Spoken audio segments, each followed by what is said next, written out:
नीट परीक्षा रद्द करणं योग्य होणार नाही। केंद्र सरकारकडून सुप्रीम कोर्टात याविषयी प्रतिज्ञापत्र दाखल करण्यात आलं। जर परीक्षा रद्द केली तर होतकरू विद्यार्थ्यांचा हा विश्वासघात ठरेल असं या प्रतिज्ञापत्रात केंद्र सरकारने स्पष्ट केलं आहे। त्यामुळे नीट परीक्षा रद्द करण्यात येणार नाही अशी भूमिका आता केंद्र सरकारने जाहीर केली। शिवाजी काळे आमचे दिल्लीतले प्रतिनिधी आपल्या सोबत आहेत। शिवाजी, आज सर्वोच्च न्यायालयामध्ये केंद्र सरकारने आपलं म्हणणं मांडलेलं आहे की त्यांच्या म्हणण्यामध्ये असं सांगण्यात आलेलं आहे की जर नीट परीक्षा रद्द केली तर विद्यार्थ्यांवरती ज्या विद्यार्थ्यांनी अभ्यास केलेला आहे त्यांचा विश्वासघात होऊ शकतो। होतकरू विद्यार्थ्यांसाठी हा विश्वासघात ठरेल। त्यामुळे नीट परीक्षा रद्द केली जाऊ नये।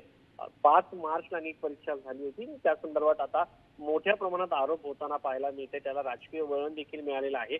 या अगोदर ज्या विद्यार्थ्यांना ग्रेस मार्क्स देण्यात आले होते असे 1563 विद्यार्थ्यांना पुन्हा एकदा परीक्षा घ्या असे आदेश सर्वोच्च न्यायालयाने दिले होते। मात्र ज्या विद्यार्थ्यांना त्याचबरोबर ग्रेस मार्क्स देखील सर्वोच्च न्यायालयाने रद्द केले होते। त्यामुळे इच्छिक अशी ही परीक्षा ठेवण्यात आली होती। ज्यांना परीक्षा द्यायची त्यांनी पुन्हा परीक्षा द्या, मात्र कोणालाही ग्रेस मार्क्स मिळणार नाही असं सर्वोच्च न्यायालयाने सांगितल्यानंतर 900हून अधिक विद्यार्थ्यांनी ही परीक्षा दिलेली आहे।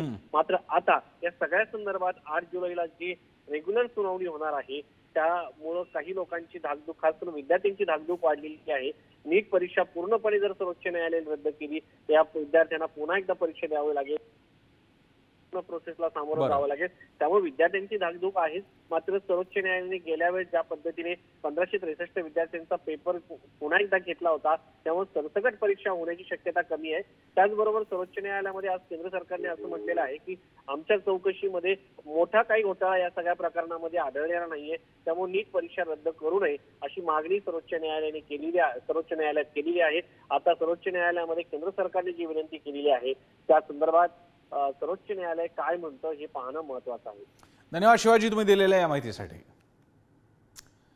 त्यामुळे आता नीट परीक्षा होणारच हे स्पष्ट झालेलं आहे। मधल्या काळात यूजीसी नेट परीक्षा रद्द करण्याचा विषय असेल किंवा नीट परीक्षेच्या विश्वासार्हतेवर उभं राहिलेलं प्रश्नचिन्ह असेल, देशभरातून मागणी होत होती की या परीक्षेचा पुनर्विचार करावा। मात्र ही परीक्षा रद्द करणं हा विश्वासघात ठरेल विद्यार्थ्यांचा, असं केंद्राचं म्हणणं आहे।